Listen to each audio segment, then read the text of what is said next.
अम्बरीश नाम के एक राजा थे, एकादशी का व्रत करते थे। एक दिन उन्होंने एकादशी का व्रत किया। द्वादशी के दिन अपने हाथ से गेहूं को पीसा, अपने हाथ से आटा को गूथा, अपने हाथ से रोटियां बनाई, अपने हाथ से सब्जी और दाल बनाई और अपने हाथ से रोटी बनाकर भगवान को भोग लगाते थे। अम्बरीश ऐसे राजा थे, भगवान से इतना प्रेम करते थे, इतना प्रेम करते थे कि वो किसी के आटे की रोटी नहीं बनाते थे। भगवान के बर्तन खुद धुलना, भगवान के दर पे झाड़ू खुद लगाना, इतना बड़ा राजा था। मतलब भगवान, याद रखना, मंदिर में जो आप झाड़ू लगाते हैं ना, वो भी पूजा का एक अंग है। भगवान के जो बर्तन धुलते हैं वो भी पूजा का ही एक अंग है। भगवान के लिए आप रसोई में भोजन बनाते हैं, आप भले अपनी रसोई में हो, मेरी माँ रोटी बना रही हो, पर भाव ये हो कि ये रोटी भगवान के लिए बना रही है, तो रसोई में रोटी बनाना भी पूजा हो जाएगा, ये भक्ति बन जाएगी। भोजन बनाइए पर भाव ये रहे कि ये भोजन भगवान के लिए है, तो वो भोजन बनाना भी भक्ति हो गया।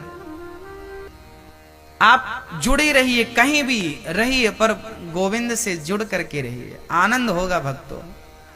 हाँ, श्री अम्बरीश जी जब गेहूं पीसते थे ना, तो सोचिए, जब भक्त इतना प्रेम करता है भगवान से, तो भगवान की क्या जिम्मेदारी है। भगवान स्वयं आते और जब राजा पसीने में डूब जाते और भगवान का चिंतन करते रहते और वो गेहूं पीसते रहते, तब भगवान स्वयं आते और अपने पीतांबर से हवा करने लगते। कैसे हवा करते? अम्बरीश को, अम्बरीशो महाभागा सप्त द्वीपवती मही। अम्बरीश को भगवान अपने पीतांबर से हवा करते थे। आहा, एक दिन अम्बरीश ने देखा कि हवा कहां से आ रही है।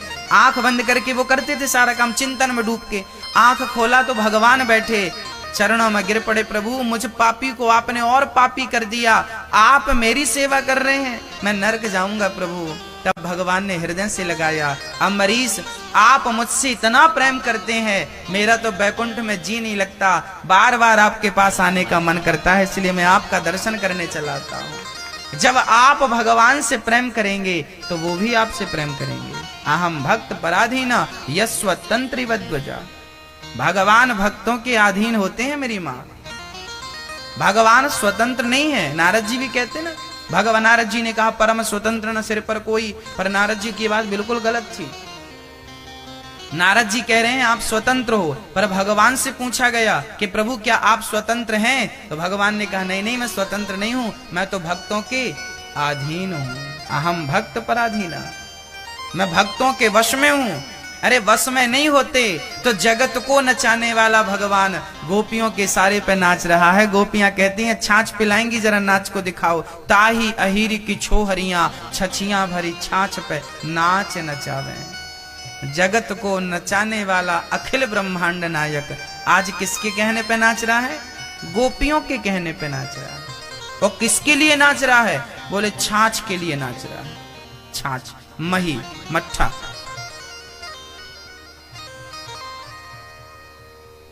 ऐसे भगवान। तो दो पहलू आप देखिए, एक ये था कि भगवान को लात मारा भृगु जी ने तो भगवान सहन कर लिया, और दूसरी तरफ अम्बरीश एक दिन एकादशी द्वादशी को ब्राह्मणों को भोजन करा रहे थे कि तभी दुर्वासा जी आ गए।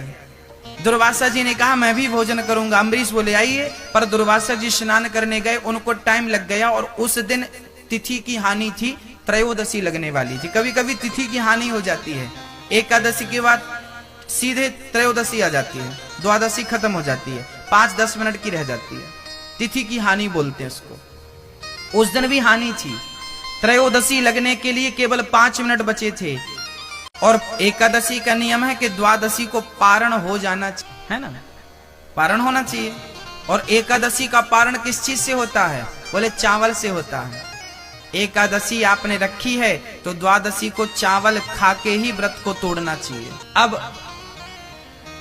अम्बरीश ने देखा कि संत जी को भोजन कराना है पर आने में देर लग गई। तब अम्बरीश ने भगवान शालिग्राम जी का चरणामृत चरणामृत पी लिया कि पारण कर दूं। उन्होंने चरणामृत पीकर पारण किया। दुर्वासा जी ने कहा मेरे आए बिना तुमने भोजन कर लिया। अपनी एक जटा उखाड़ी और पटक दी। एक राक्षसी पैदा भई और वो राक्षसी अम्बरीश को मारने चल पड़ी। पर अम्बरीश की रक्षा में स्वयं भगवान ने अपने सुदर्शन को नियुक्त कर रखा था। सुदर्शन ने जला दिया कृत्या को। अब अम्बरीश की रक्षा के लिए सुदर्शन दुर्वासा को मारने बढ़े। अब दुर्वासा जी चिल्ला रहे हैं शंकर जी बचाओ। शंकर जी बोले हमसे पंगा लिया होता तो बचा लेते, भगवान नारायण के सुदर्शन से कौन बचाए। ब्रह्मा जी बचाओ। ब्रह्मा ने कहा आना मत यहां। तब नारायण की शरण में गए दौड़े दौड़े दुर्वासा जी, हे प्रभु मेरी रक्षा कीजिए, मेरी रक्षा कीजिए। भगवान बोले क्या हुआ। बोले आपका सुदर्शन पीछा कर रहा, मुझे मार डालेगा। भगवान बोले कि देखो दुर्वासा जी, यदि आपने हमारा कुछ बिगाड़ा होता तो हम आपको निश्चित माफ कर देते, पर आपने बिगाड़ा किसका है। हमारे भक्त का बिगाड़ा है। उस भक्त का बिगाड़ा है जो हमें बहुत प्रेम करता है, इसलिए सुदर्शन को अब मैं नहीं रोक सकता। तो बोले कौन रोकेगा। बोले मेरा भक्त कह देगा कि सुदर्शन रुक जाओ तो ये सुदर्शन रुक जाएगा। दुर्वासा जी अम्बरीश के पास दौड़े दौड़े गए और चरणों में प्रणाम किया। दुर्वासा जी के चरणों में अम्बरीश जी लेट गए। संत जी आप क्यों लज्जित कर रहे हैं। दुर्वासा ने कहा भक्त मैं समझ गया कि आप बड़े श्रेष्ठ हैं, सुदर्शन से कह दीजिए नहीं वो मेरा गला काट देंगे। तब हाथ जोड़कर अम्बरीश ने सुदर्शन की प्रार्थना की, हे प्रभु आप शांत हो जाइए। शांत हो गया। ये बात सिद्ध हो गई कि भगवान को लात मारा भृगु जी ने तो भगवान ने भृगु को क्षमा कर दिया, पर दुर्वासा ने भक्त का अनादर किया तो भगवान ने रक्षा नहीं की, भक्त ने रक्षा की तो रक्षा हुई। ये सिद्ध हो गया कि भगवान आपको माफ नहीं करेंगे यदि आपने भक्तों का कुछ बिगाड़ा। इसलिए कथा में जाने से, कीर्तन करने से, भगवान का नाम लेने से, यदि कोई भगवान का नाम ले रहा है, कई बार आप क्या कहते हैं कि बहुत पाप करता है, दिन में तो पाप करता है, रात को तो पाप करता है और ऐसे राम राम जपता है। ऐसे भी लोग होते हैं, परंतु आपको इनकी भी आलोचना करने का अधिकार नहीं है। कम से कम वो भगवान का नाम तो ले रहा है। हाँ चलिए माना कि उसने पाप बहुत किए हैं, परंतु नाम भी तो लिया है। आप एक बूंद जहर पी लो तो मरोगे कि नहीं। अच्छा धोखे से पियो तो क्या बच जाओगे। नहीं जहर भाई साहब हमने धोखे से पीला, बाहर आ जाओ, आएगा। जहर को जानबूझकर पियो या धोखे से पियो, वो अपना असर दिखा के रहेगा। आग में हाथ जानबूझकर डालो या धोखे से चला जाए, वो अपना असर दिखाकर ही रहेगी। ऐसे भगवान का नाम भी है मेरी माँ, कोई जानबूझ कर ले, धोखे से ले, ढोंग से ही ले ले, वो नाम तो अपना काम प्रभाव दिखाकर ही रहेगा। ये वही नाम है जिस नाम के पत्थर पानी में तर गए। ये नाम पत्थर को भी पानी में डूबने नहीं दिया तो आपको भवसागर में डूबने नहीं देगा, बस नाम का सहारा ले रहेगा। कलयुग केवल नाम आधारा, सुमर सुमर नर उतरहि पारा। केवल नाम, केवल नाम, केवल नाम। काम करते रहो और नाम जपते रहो।